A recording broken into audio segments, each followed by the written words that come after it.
Want to install the TD Bank app on your Android phone? In this video, I'll show you exactly how to download and set it up in just a few simple steps. Now let's get started. First, open the Google Play Store on your Android device. Make sure you're signed into your Google account. If you're not signed in yet, go ahead and log in or create an account first. Next, tap on the search bar at the top and type TD Bank. You should see the official app appear near the top of the results. Look for the app published by TD Bank.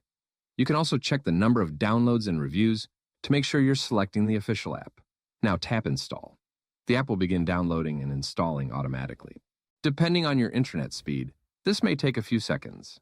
Once the installation is complete, tap Open to launch the app.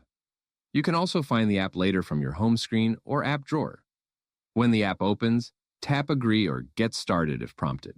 From there, you can sign in with your TD Bank account details or create online banking access if you haven't set it up yet. And that's it.